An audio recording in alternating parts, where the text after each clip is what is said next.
मोनस अलाई साहब को भी एक्स्ट्राडाइट करने की कोशिश की जा रही थी। इसी तरह जुल्फी बुखारी साहब को भी वापस लाने की कोशिश की जा रही थी। इन दोनों शख्सियात के हवाले से अब इंटरपोल ने बाकायदा तौर पर यह कह दिया है कि इनका केस ड्रॉप कर दिया गया है, ना इनको गिरफ्तार किया जाएगा, ना ही इनको पाकिस्तान के हवाले किया जाएगा। अब हम PIA को बेच रहे हैं। अगर PIA इतनी अजीम है और PIA की उड़ान इतनी ऊंची है तो उसको हम बेच रहे क्यों हैं? खान साहब ने अब सोहेल अफरीदी को यह टास्क दिया है कि आपने स्ट्रीट मूवमेंट की तैयारी करनी है। ये खबर मैं आपसे शेयर कर देता हूँ कि अभी तक कोई हतमी फैसला नहीं किया गया कि ये एहतजाज कब शुरू किया जाएगा। KP हाउस में कॉन्फ्रेंस की गई, जो 2 रोजा कॉन्फ्रेंस थी, इसका टोटल खर्चा जो है वो 29,35,000 रुपए आया। पूरी PTI ने सिर्फ 5 लाख रुपए दिया है। इससे आप अंदाजा लगा सकते हैं कि PTI इस वक्त कितनी ज्यादा मोटिवेटेड है।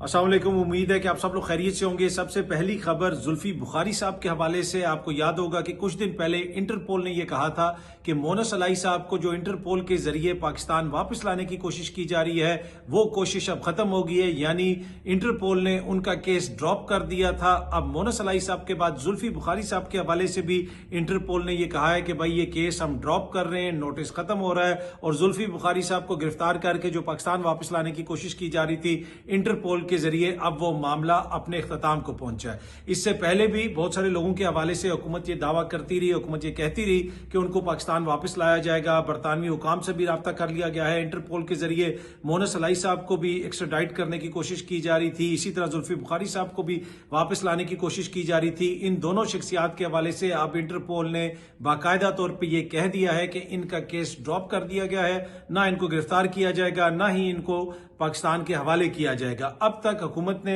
बहुत सारी शख्सियात के नाम तो लिए, जिस तरह मैंने आपसे पहले भी अर्ज किया, लेकिन अब तक किसी भी यूरोपीय मुल्क ने कोई बंदा जो पाकिस्तान की हुकूमत को मुबैना तौर पर मतलूब है, उसको पाकिस्तान की हुकूमत के हवाले नहीं किया। अभी तक जो लोग भी वापस आए हैं उनमें एक नदीम नानी वाला है और एक रजब भट्ट है, और वो कहते हैं कि हम खुद आए। वैसे तो आपने देखा होगा कि मोहसिन नकवी साहब ने कुछ फाइल्स वगैरह भी दी थी बरतानवी हाई कमिश्नर को, और कहा जा रहा है कि वो मामला भी आगे चल रहा है, जिसमें शहजाद अकबर साहब का नाम है, कुछ और लोगों का नाम है। मुझे नहीं पता कि वो मामला कहां तक पहुंचा है, लेकिन अभी तक अगर कोई वापस आया है तो वो नदीम नानी वाला और रजब भट्ट साहब हैं, और वो दोनों शख्सियात भी खुद ही वापस आई हैं। अब देखते हैं जनाब के बाकी जो लोगों को वहां से लाने की कोशिश की जा रही है उनमें हुकूमत किस हद तक कामयाब होती है। अच्छा जी, PIA को बेचा जा रहा है और ये सामने आप इश्तिहार देख सकते हैं। ये एक इश्तिहार दिया गया हुकूमत पाकिस्तान की जानिब से मुबैना तौर पे, और ये इश्तिहार जो है सोशल मीडिया पे काफी ज्यादा वायरल हुआ है। और इस इश्तिहार में लिखा हुआ है, अजमत की ऊंची उड़ान, PIA का आलमी वकार बहाल करने के लिए वज़ीर आज़म मोहम्मद शहबाज शरीफ का तारीखी इकदाम। पाकिस्तान इंटरनेशनल एयरलाइंस की निजकारी लाइव टेलीकास्ट, उसमें उन्होंने बताया जनाब के शफाफ और काबिल एतमाद निजकारी के अमल की लाइव टेलीकास्ट और स्ट्रीमिंग 23 दिसंबर 2025 को दिन 3:30 बजे। अब ये अजमत की ऊंची उड़ान, अब हम PIA को बेच रहे हैं। अगर PIA इतनी अजीम है और PIA की उड़ान इतनी ऊंची है तो उसको हम बेच रहे क्यों हैं? मसला ये है कि हम ये इतनी अजमत की ऊंची उड़ान है कि पहले हम 1-2 दफा PIA को बेचने की कोशिश कर चुके हैं, लेकिन PIA हमसे बिकी भी नहीं। मैंने पहले भी ये मिसाल दी थी कि लोग कहते हैं कि जी बड़े नकम्मे लोग थे, इनसे कारोबार चला नहीं, इन लोगों ने बेच दिया। लेकिन यहाँ पे हमारी हालत ये है कि हमसे बिक भी नहीं रहा। पहले भी कितने मिलियंस ऑफ डॉलर्स का खर्चा पाकिस्तान को पड़ा, लेकिन हम PIA को बेच ना सके।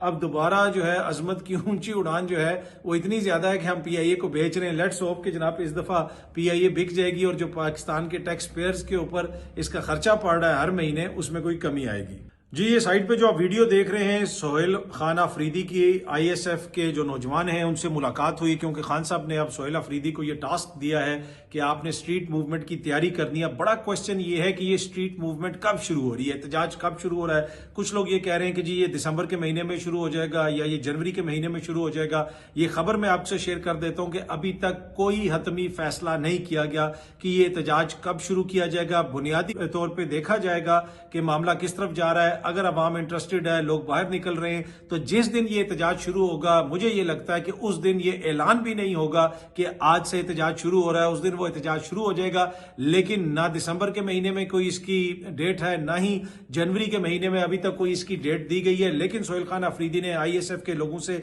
मिलना शुरू कर दिया है। दूसरी जानिब जो तहरीके तहफ़्फ़ुज़ आईन पाकिस्तान की एक अपोजिशन की कॉन्फ्रेंस हुई थी इस्लामाबाद KP हाउस के अंदर, उसके बाद भी एक एलामिया जारी किया गया है जिसमें खान साहब के केस केसेस, बुशरा बीबी की कैद, उस सब का एक तरह से उसकी मजम्मत की गई है। इसी तरह जो अदलिया के साथ मुबैना तौर पर हो रहा है, जो जमहूरियत के साथ मुबैना तौर पर हो रहा है, जो मैंडेट के साथ हो रहा है, जो आज़ाद आवाज़ों को दबाने की कोशिश की जा रही है, इन सारी चीज़ों के हवाले से तहफ़्फ़ुज़ात का इजहार किया गया है। और 8 फरवरी 2026 को पहिया जाम हड़ताल का ऐलान किया गया है। जो इलामिया जारी किया गया है कॉन्फ्रेंस के बाद, उसमें कहा गया है कि इन मकासद के असूल के लिए, जो मकासद मैंने आपको बताया कि अदलिया की आज़ादी, मीडिया की आज़ादी, खान साहब के झूठे केसेस का खात्मा, जमहूरियत की बहाली, मैंडेट की वापसी, इन सारी चीज़ों के हवाले से उन्होंने जो लाएमल दिया है उसमें यह है कि इन मकासद के असूल के लिए 8 फरवरी 2026 यानी आइन और कानून की 2 साला बरसी और इस नाजायज निज़ाम की बुनियाद रखे जाने वाले दिन पर तहरीक तहफ़्फ़ुज़ आईन पाकिस्तान मुल्क भर में पहिया जाम हड़ताल और शटर डाउन हड़ताल करेगी और आलमी सतह के ऊपर भी एहतजाज किया जाएगा। तो 8 फरवरी 2026 को हड़ताल की कॉल दे दी है तहरीक तहफ़्फ़ुज़ आईन पाकिस्तान ने, और बुनियादी तौर पे वो ये कह रहे हैं कि जिस तरीके से उस रोज़ पाकिस्तान की अवाम का मैंडेट छीना गया, यानी अवाम ने वोट किसी और को दिया लेकिन मुबैना तौर पर हुकूमत किसी और की बन गई, तो उसके खिलाफ हम एहतजाज करेंगे, उसके खिलाफ हड़ताल करेंगे, पहिया जाम हड़ताल होगी, शटर डाउन हड़ताल होगी और बैनुल अक़वामी सतह के ऊपर भी एहतजाज होगा। अच्छा, ये जो कॉन्फ्रेंस की गई है, केपी हाउस में कॉन्फ्रेंस की गई, जो 2 रोज़ा कॉन्फ्रेंस थी, इसका टोटल खर्चा जो है वो 29,35,000 रुपये आया। सीनियर सहाफ़ी रिजवान गलज़ई साहब ने ये इंफॉर्मेशन शेयर की हुई थी और उसमें उन्होंने बताया कि जो 29,35,000 रुपये खर्चा है, मुस्तफ़ा नवाज खोखर साहब ने 10 लाख रुपये अदा किए, महमूद खान अचकज़ई ने 5 लाख रुपए, अलामा राजा नासिर अब्बास ने 5 लाख, अख्तर मैंगल ने 5 लाख और PTI ने 5 लाख रुपए कंट्रीब्यूट किए।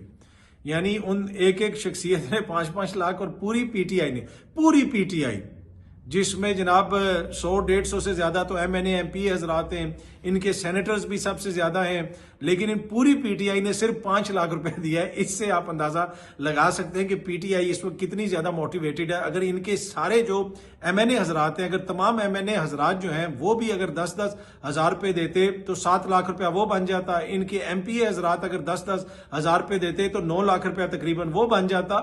लेकिन इन्होंने टोटल 5 लाख रुपया दिया है। वो भी इन्होंने क्यों दिया है? मेरे ख्याल में वो इन्होंने ज्यादती की है, इनको वो भी नहीं देना चाहिए था। इससे आप अंदाजा लगा लें कि सबसे बड़ी जमात ये है उस इत्तेहाद के अंदर, और इतनी बड़ी ये कॉन्फ्रेंस करवाई गई और खैबर पख्तूनख्वा के जो हाउस है उसके अंदर करवाई गई, लेकिन PTI ने सिर्फ 5 लाख रुपया कंट्रीब्यूट किया है। उनकी लीडरशिप की जानिब से सिर्फ 5 लाख रुपया दिया गया।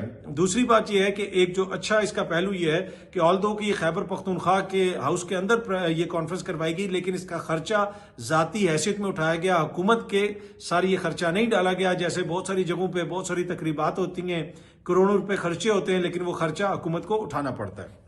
अच्छा जी, राना सनाउल्लाह साहब ने कहा है कि सियासी जमातों ने मुल्क के रूल्स ऑफ गेम्स तय करने हैं। अब बुनियादी तौर पे कहा जाता है कि कैसे सियासत को आगे लेके चलना है, एहतजाज कैसे होगा, जमहूरियत को कैसे बचाया जाएगा, कैसे चीज़ों को देखा जाएगा ताकि मुल्क का माहौल बेहतर हो, सियासी माहौल बेहतर हो।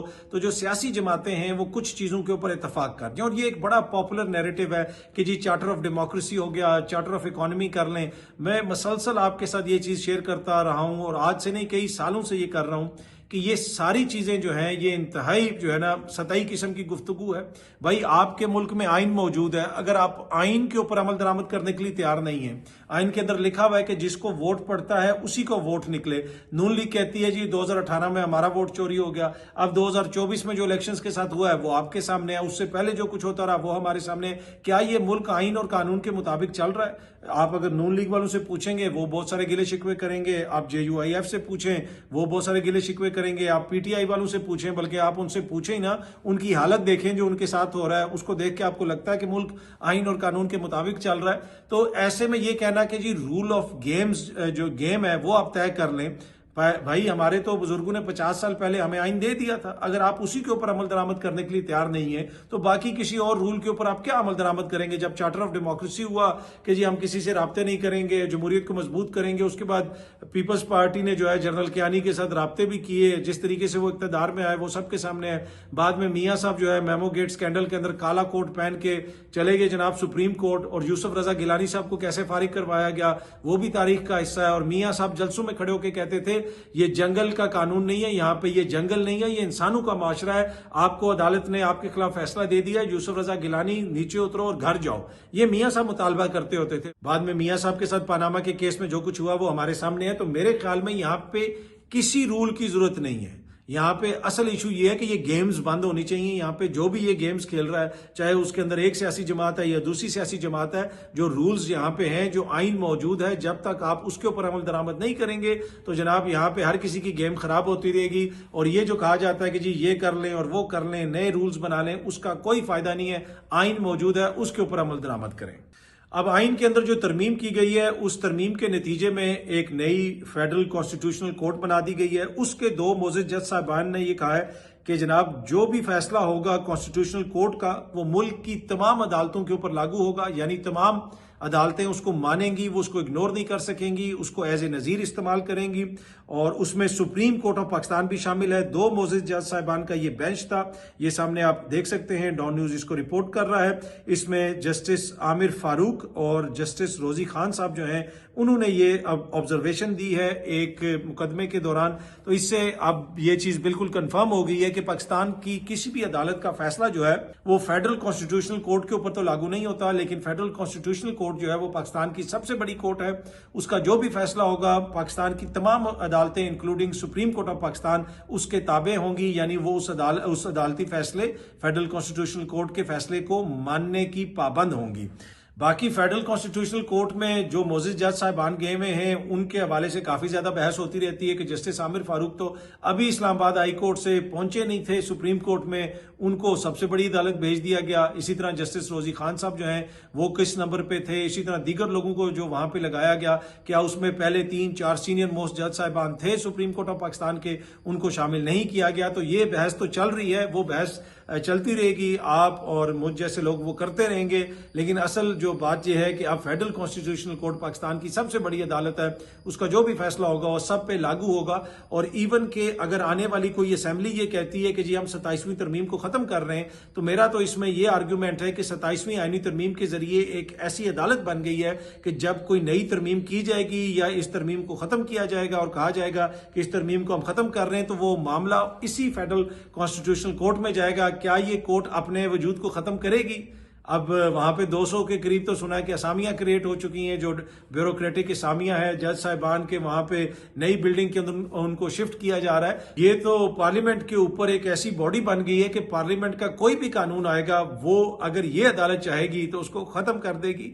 अब ऐसा होता है या नहीं होता है, ऐन मुमकिन है कि कोई नई तरमीम आए और यही कॉन्स्टिट्यूशनल कोर्ट कहे कि भाई बिल्कुल ठीक हुआ है और जो 27वीं तरमीम को खत्म किया जा रहा है इसको खत्म किया जाए, हम भी अपने वजूद को खत्म करते हैं। अच्छा जी, अगली खबर बड़ी इंपॉर्टेंट है और खबर है हुकूमती तर्जुमान की। जी हाँ जी, हुकूमत के तर्जुमान, वज़ीर आज़म के तर्जुमान जनाब मुशर्रफ ज़ैदी साहब ने यह कहा है कि इमरान खान साहब के बेटू ने जो खान साहब की सेहत के हवाले से बयान दिया है उसकी उन्होंने तरदीद की है। बैनुल अक़वामी मीडिया से बात करते हुए उन्होंने कहा है कि ऐसी कोई बात नहीं है, उनकी सेहत के हवाले से जिन चीज़ों का जिक्र किया जा रहा है वो मुनासिब नहीं है। और खान साहब की बहनें 137 से 140 बार उनसे मिल चुकी हैं। और इसके साथ साथ उन्होंने ये भी कहा कि हुकूमती तर्जुमान ने कहा कि बानी PTI को 3.5 हफ्तों तक किसी से मिलने नहीं दिया गया, क्योंकि हर बार सिक्योरिटी का एक बड़ा मसला पैदा हो जाता था। बानी PTI की अपनी वकला या फैमिली से जो होने वाली हर मुलाकात सियासी शक्ल इख्तियार कर लेती थी, तो इस वजह से मुलाकात नहीं करवाने दी गई। तो ये जनाब अब आप अंदाज़ा लगा सकते हैं कि हुकूमती तर्जुमान जो हैं वो ये कह रहे हैं कि उनकी सेहत को कुछ भी मसला नहीं है। खान साहब के बेटे जो उनकी कंडीशंस के हवाले से, उनकी सेहत के हवाले से जो भी बयानात दे रहे हैं उनमें सदाकत नहीं है। अब आपने फैसला करना है कि जो हुकूमती तर्जुमान कह रहे हैं यानी मुशर्रफ ज़ैदी साहब, उसमें ज़्यादा वजन है या फिर जो खान साहब की फैमिली इल्ज़ाम लगा रही है उसमें ज़्यादा वजन है। इसलिए कि जब तक कोई इंडिपेंडेंट बॉडी जाके वहां पे तस्दीक नहीं करेगी कि वो किस कंडीशन में रह रहे हैं, क्या हालत है, क्या सूरत हाल है, तब तक तो हर कोई अपनी अपनी, जिसे कहते हैं ना, अपनी अपनी लाइन लेगा। कोई हुकूमती तर्जुमान, इंतहाई मोअज़्ज़िज़ हुकूमती तर्जुमान जनाब मुशर्रफ ज़ैदी साहब की बात मानेगा, कोई खान साहब के बेटों की बात मानेगा, कोई खान साहब की बहनों की बात मानेगा। पर एनीवे ऑफिशियल पोजीशन पे तो मुशर्रफ ज़ैदी साहब ही हैं, क्योंकि हुकूमत के तर्जुमान है। और ये कोई छोटी बात नहीं होती, हुकूमत का तर्जुमान जो होता है बहुत बड़ा ओहदा होता है। और माशाल्लाह मुशर्रफ ज़ैदी साहब इतने बड़े ओहदे पे बैठ के, एक संजीदा ओहदे पे बैठ के वो ये बता रहे हैं कि खान साहब के जो बेटे हैं उनका बयान जो है वो मुनासिब नहीं है और हकीकत से वो दूर है। वफाकी हुकूमत के तर्जुमान मुशर्रफ ज़ैदी ने बानी PTI इमरान खान की सेहत से मुतालिक उनके बेटों के बयान की तरदीद कर दी है। तो मेरे ख्याल में ये सब जो इंफॉर्मेशन अब आ गई है इतनी बड़ी शख्सियत की जानिब से, तर्जुमान की जानिब से, तो आप सबको तसल्ली करनी चाहिए और इनकी बात माननी चाहिए। अच्छा जी, आखिरी जो खबर है वो इसराइल से खबर है। खबर ये है कि इसराइल ने 9 नई जूइश सेटलमेंट्स जो हैं वो ऑक्यूपाइड वेस्ट बैंक में अप्रूव की हैं, यानी जो फलस्तीनी एरियाज हैं वहां पे 19 नई आबादियां इसराइल बनाने जा रहा है। ये कौन सा एरिया है जनाब? ये इस फलस्तीन का एरिया है, फलस्तीन का लैंड है, ऑक्यूपाइड लैंड है गरब उर्दन में। वहां पे इसराइल ने नई 19 आबादियां बनाने का ऐलान किया है, उसको अप्रूव कर दिया गया है। एक तरफ कहा जाता है कि जनाब बड़ी पीस डील हो गई है, गजा में ये हो रहा है वो हो रहा है, वहां पे अभी भी इसराइल की जानिब से कत्लेआम भी जारी है। गजा के बहुत बड़े इलाके के ऊपर अभी भी इसराइल ने कब्जा किया हुआ है। दूसरी जानिब जो गरब उर्दन है, वेस्ट बैंक है, वहां पे भी इसराइल 19 नई आबादियां फलस्तीनी लैंड में बनाने जा रहा है और इससे पहले भी वो कई 100 आबादियां बना चुका है। तो ये जमीनी हकायक हैं, ये वहां पे सूरत हाल है। इसराइल का एक ही मकसद है कि जितना भी फलस्तीनी लैंड है उस सब के ऊपर कब्जा कर लिया जाए। वैसे जो इलामिया आया है तहरीक तहफ़्फ़ुज़ आईन पाकिस्तान का,